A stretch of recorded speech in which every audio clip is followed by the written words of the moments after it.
I am glad to see the growing enthusiasm of developing countries about BRICS cooperation, and quite a number of them have applied to join the BRICS cooperation mechanism.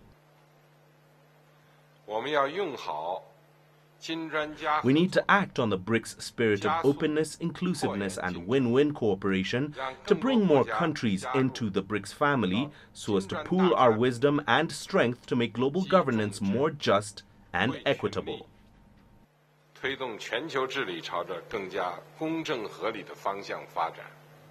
Chinese President Xi Jinping there during the 15th BRICS Summit, where 6 new members were admitted to the bloc. They are Egypt, Ethiopia, Argentina, Iran, Saudi Arabia and the United Arab Emirates.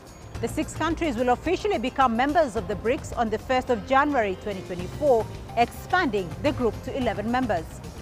This week on the program, we examine the significance of the 15th BRICS Summit and delve into the economic and geopolitical significance of its expansion. I'm Beatrice Marshall. Welcome to Talk Africa.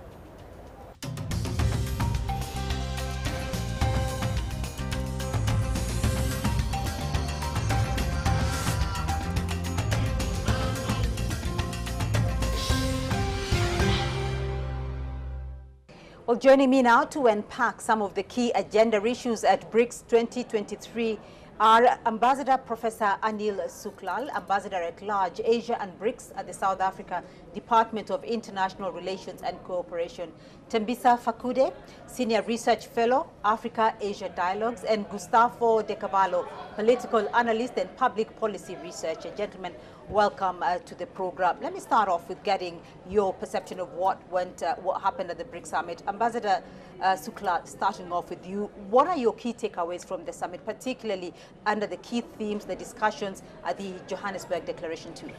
Well, there's a number of issues that we could say we have achieved over the past few days, just looking at the summit. But of course, it's more than the summit, because BRICS is a full-year program, and the summit is just one dimension, of course, the most important facet of it. So you can't just isolate the takeaways of the summit. You have to look at the totality of South Africa's chairship. But specifically looking at the summit, as you know, on Tuesday we had the BRICS Business Council, and one of the major focus for us was to look at how we deepen interaction between our business communities, not just BRICS, but also BRICS and the African continent and the invited countries from the Global South. As you saw, that the BRICS Business Forum was very well attended with a large number of countries apart from the BRICS countries, the private sector being present, and that provided a platform. And this is the first platform where in-person BRICS Summit was held. Right. And I think there were a number of key deliverables. There were a lot of networking.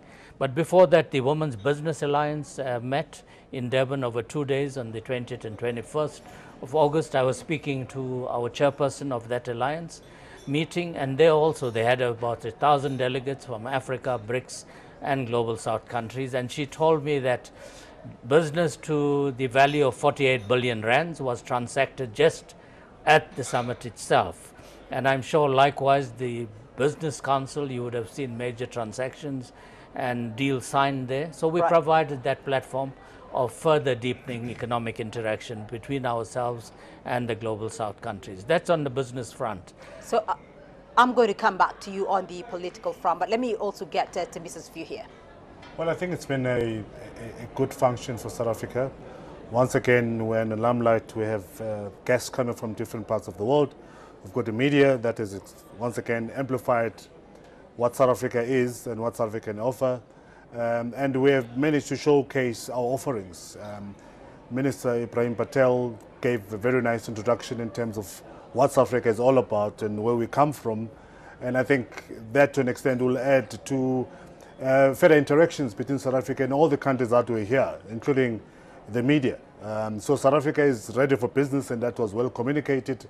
I think that in itself was very, very positive. The fact that we had our President Cyril Ramaphosa bring in and into the spotlight members of the private sector and some members from the civil society. We saw the young person who spoke from the National Youth Development Congress. The CEO of the Standard Bank, Sim Shabalala, also spoke. That was also very good because it exposes and presents South Africa as a country fit for purpose and ready for business. Gustavo, let me get your thoughts here about the key themes, the deliverables, and your takeaways from the summit.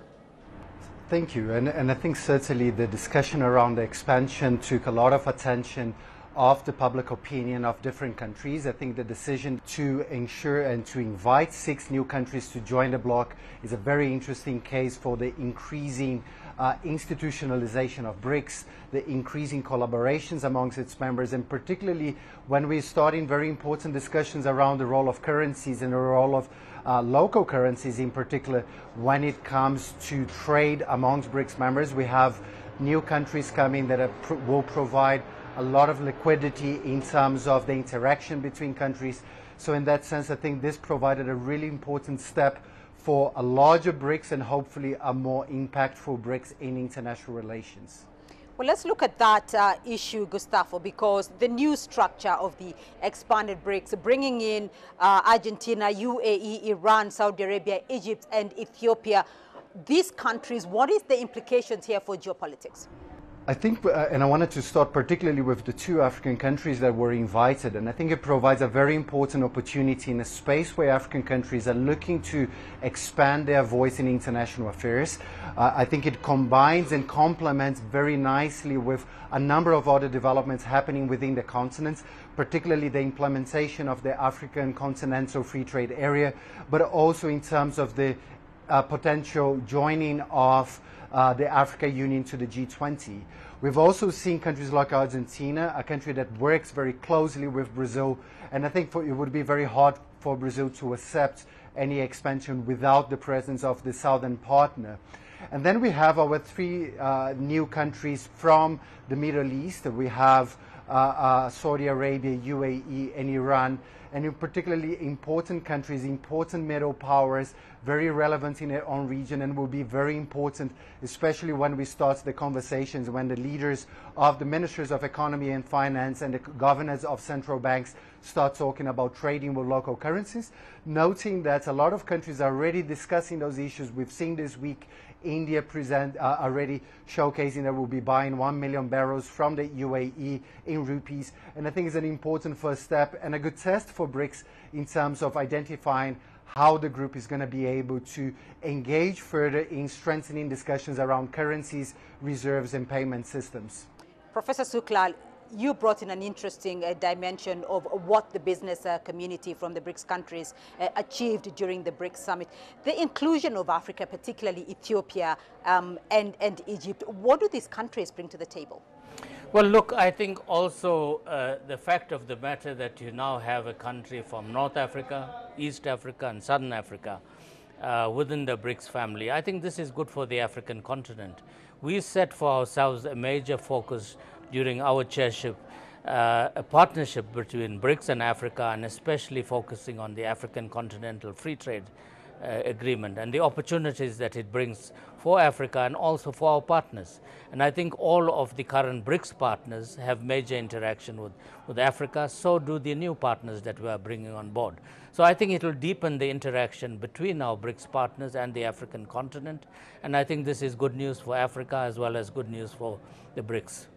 President Xi talked about this being a new era for the global South. Explain that for us. With the 3 African countries, 2 at least now from sub-Saharan Africa, we are likely to see them benefiting and influencing the decision-making within the BRICS plus countries.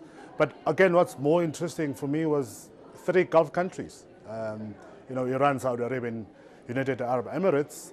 It's very interesting, isn't it? Particularly given that Iran and Saudi Arabia has had, over the past couple of days at least, and months, rapprochement towards improving the relationship. And this, to me, signals the fact that, both countries mean business. We're going to see more and more cooperation between Saudi Arabia and Iran.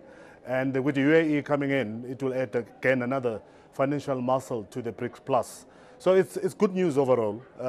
And with Ethiopia, I think I'm excited to see that the seat of African Union, which is Ethiopia, now also sits within BRICS, which means therefore that the large number of African countries are likely to support and hope also to be included within the BRICS Plus countries. Gustavo, Argentina and Brazil, two of the biggest, countries in South America.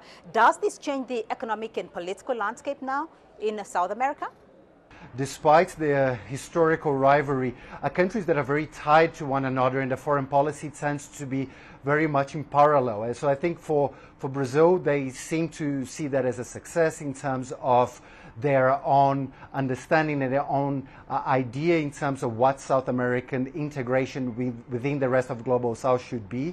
I think it will be important, also to identify within the context of BRICS the dynamics within the members in the coming years, noting that we have historical challenges between Saudi Arabia and Iran. We have existing challenges between Egypt and Ethiopia, but we shouldn't forget that next year is the 30th anniversary of the bombing of the Jewish Association in Buenos Aires, which have created some kind of a frozen relations between Argentina and Iran for quite some time. And there is an opportunity within BRICS to build confidence amongst its members and to also showcase that it can also provide that space for dialogue and confidence building as part of the bloc itself.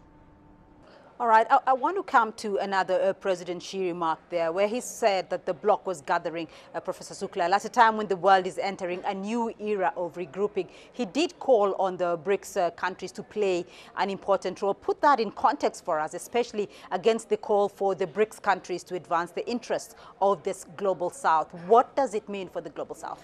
Well, I think BRICS, since its inception, have been championing the core interests of the Global South. It was not just about the 5 countries. It was about how do we create a more inclusive, equitable world. If you look at the very first BRICS Summit that took place in Russia, and you look at the outcome document, already in 2009, BRICS was calling for the creation of a multipolar, more inclusive world. That has been the constant about BRICS. And I think now with the new members and the confidence that the Global South has in BRICS, it was not just about the new members that we admitted, but also the large number of countries that asked to become part of the BRICS family, and an equally large number of countries that informally said we are keen in joining. I think it shows that the Global South has risen. They are wanting to claim the rightful space within the global architecture, the emerging, evolving architecture, the geopolitical, the financial, and the economic dimensions of it. And I think with BRICS as a champion of the issues of the Global South cannot be ignored. It's not only a voice, but it's a presence now, and a massive presence on the global stage that cannot be ignored. Gustavo, is a new world order emerging now? I think often we talk about BRICS changing the global order. I like to say that to a certain effect, the global order has changed.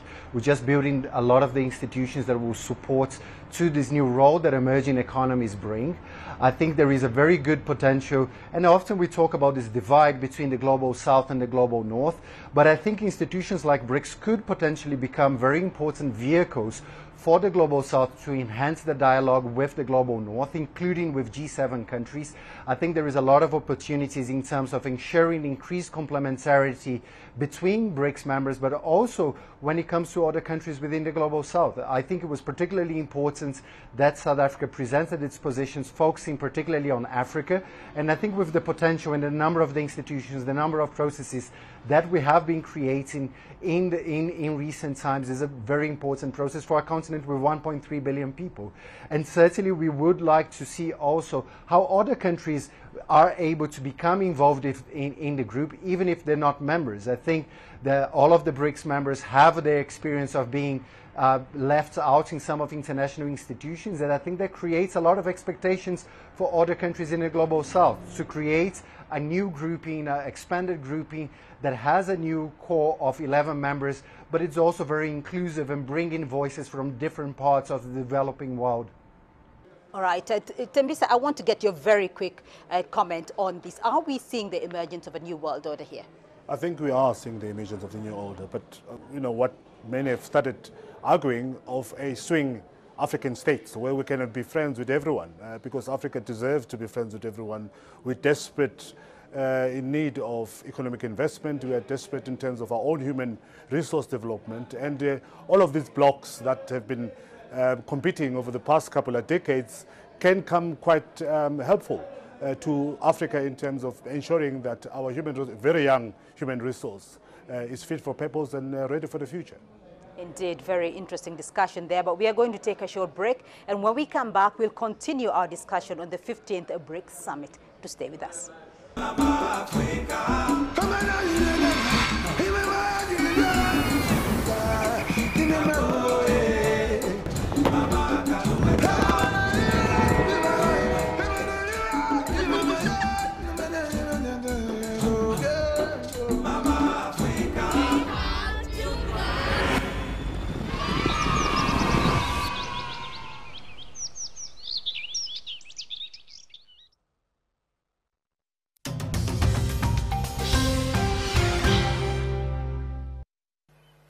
We are concerned that global financial and payment systems are increasingly being used as instruments of geopolitical contestation.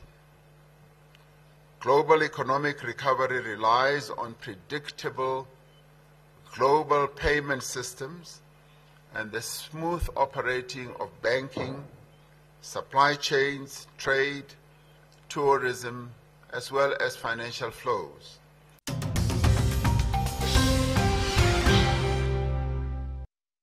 Welcome back to Talk Africa. Still with me on the program, Ambassador Professor Anil Suklal, Tembisa Fakude, and Gustavo de Cavallo. Before the break, we looked at how BRICS expansion may impact geopolitics. Let's now unpack some of the proposed reforms to the global financial systems. Professor Suklal, one of the issues that came out quite clearly was the need to transition, into trading with local currencies, because many have felt that the global financial systems have not been fair to the global south. What is the political and economic significance of this? Well, I think firstly we must understand we're already in a multipolar trading environment, but we're not in a multipolar financial environment. Today, global trade is quite diversely dispersed amongst countries of the global north and south. It's not dominated by the global north anymore. Global south countries are major producers today in terms of trade, and yet at least over 50% of global trade is still invoiced in the US dollar. There's a disjuncture there. And that is why countries from the global south are saying that we want to trade in our own currencies. And this is something that we've already started within BRICS several years ago when we signed the interbank agreement mechanism, looking at deepening trade in conducting transactions between ourselves in local currency. So BRICS has been, again, a catalyst, bringing attention to us diversifying our interaction on the financial front in a more diverse way and giving us greater choices, greater independence, and looking at deepening interaction using local currencies.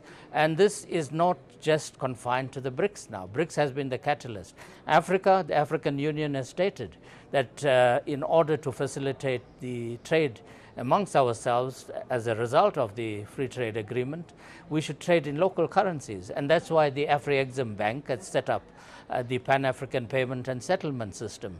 And to date, about 10 central banks, over 20 commercial banks have become part of this structure. And it is estimated that this will save Africa at least $5 billion annually in trade between African countries. And you are seeing in India, for example, has signed deals with over 20 countries to trade in local currencies. They've created their own payment settlement system. So has Russia, and so has China. So this is a movement that has become global as far as the global south countries are concerned. And as you saw also at the summit, the leaders have tasked our finance ministers to look into this issue and to report at the next summit in terms of looking at a BRICS financial system, payment settlement system, and hopefully at the summit next year they will give guidance on how we take this forward. So we have started a process. Right. Gustavo, you know, there is a lot of discussion there around the collective rise of emerging markets. And we did hear a lot from the leaders talking about how the BRICS nations had already outstripped the G7. With this expanded economic bloc now, what is the global outlook going to look like going forward? I think what a lot of countries are looking to do is to diversify and minimize the risks that they have of being part of a global order that is not only unjust for some of the members, but it's also very risky for them. The expansion of BRICS at this stage, I think it provides a new momentum for BRICS, a new momentum in terms of much more capacity of implementing some of the decisions that have been made. I think it is important for us in this changing global order to ensure that BRICS itself does not expand the divide within international politics. I think there is an important opportunity for dialogue between BRICS members and the G7. Both remain as very important groups in terms of decision making, and BRICS will be rising very fast in terms of its own influence, but I think it's very important that we ensure that there is diversification that reduces the risks and increases the potential of sustainable development within the global south, but also noting that we cannot avoid dealing with the West. And I think some of those discussions should be occurring in the future, and I think it would be very positive to make sure that we have stability internationally, that we have more harmony between different groups and much less of this competitive nature and fears, and often this fear-mongering that seems to be rising very often. Tembisa, President Ramaphosa talked about the important opportunity that lies for African countries, particularly with the implementation of the CFTA. If you look at the combined GDP of the African members of BRICS now, it will be almost $1 trillion. South Africa over 400, Egypt over 400, Ethiopia over 100. Does this give Africa now more leverage for global partnerships, both within BRICS and in other blocs? Very impressive development. But important, I think, that Africans need to start beneficiating some of the minerals that they are producing. At the moment, notwithstanding the amount of business that we do amongst ourselves, which is going to be positive, but by and large we still import ready-made products from elsewhere. So we export our raw material and import ready-made products. So for us to benefit from this new expanded BRICS, we need to look at further producing our own products so that we can trade amongst ourselves and create opportunities, particular employment opportunities for people that will prevent them from crossing the Mediterranean seeking better opportunities. So over and above the economics and business that has been presented by this, I'm hoping that there's going to be also a strong socio-political intervention, particularly by leaders of Africa, led by Ethiopia, South Africa and Egypt, to ensure that, you know, we encourage our people to start thinking the actual making of money and the actual making of products so that they can trade amongst themselves. And I want to come back with what you alluded to at the beginning, Professor Suklal, because you talked about how the private sector had come into play, but you also talked about the implications of the political alignments, the political implications that you saw here. Were there other agreements among the BRICS countries, among the BRICS and other countries that came into play during the summit?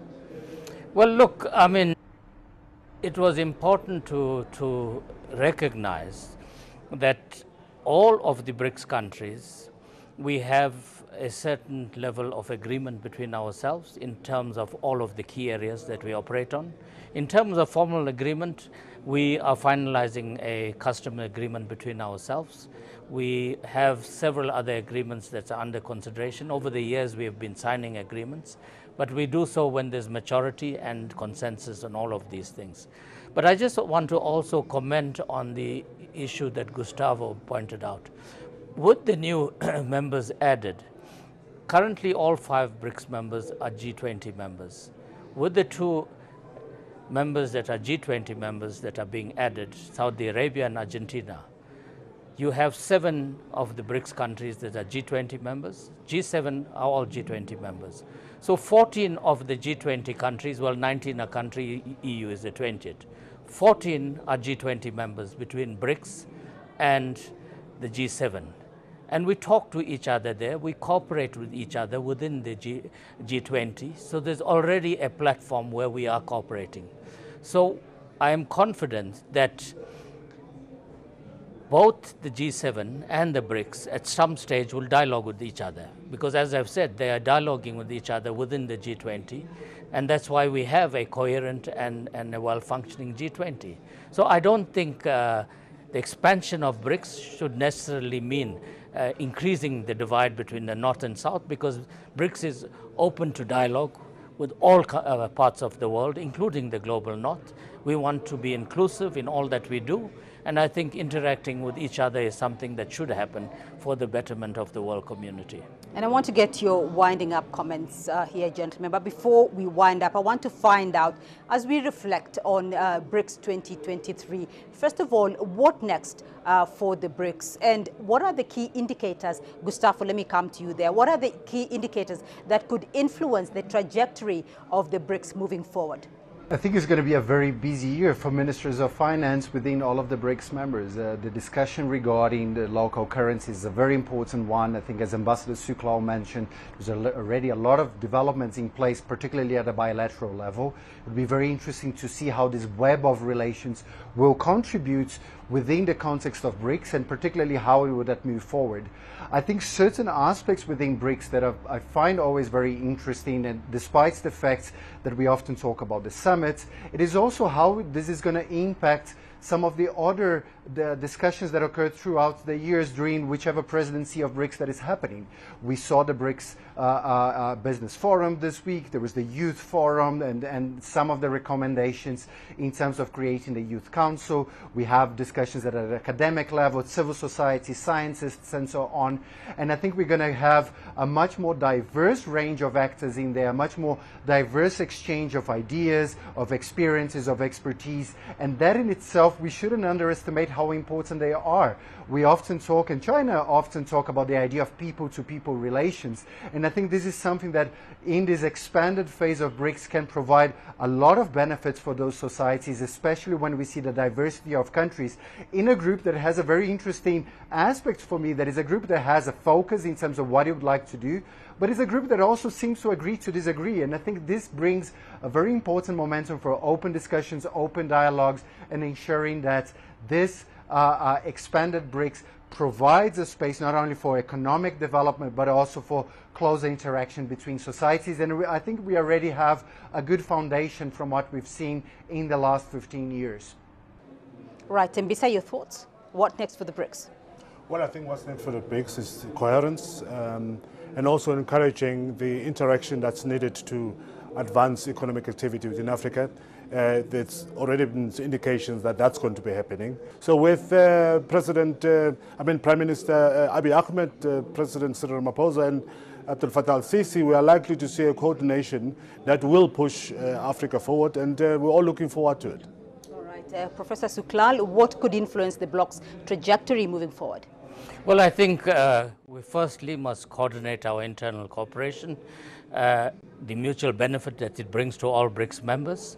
I think that's on the internal front. On the external front, continue championing the changes we want on the global geopolitical, financial, economic architecture. I think ensuring that the voice of the global South and our interests are taken on board. We want to see a more inclusive world, and I think as the declaration rightfully captures, we have been saying we want a reform multilateral global architecture. We still subscribe to the UN as being at the center, subscribing to the purposes and principles of the UN Charter, underpinned by international law. All of these are important, but of course comprehensively addressing reform so that the new reality, the reality of the world of 2023 is reflected in our global institutions and not the archaic reality of 1945. All right, gentlemen, a very interesting discussion indeed, but that's all we have on this edition of Talk Africa. A big thank you to our guests, Ambassador Professor Anil Suklal, Ambassador at Large, Asia and the BRICS at the South African Department of International Relations and Cooperation, Tembisa Fakude, Senior Research Fellow, Africa, Asia Dialogues, and Gustavo De Cavallo, political analyst and public policy researcher.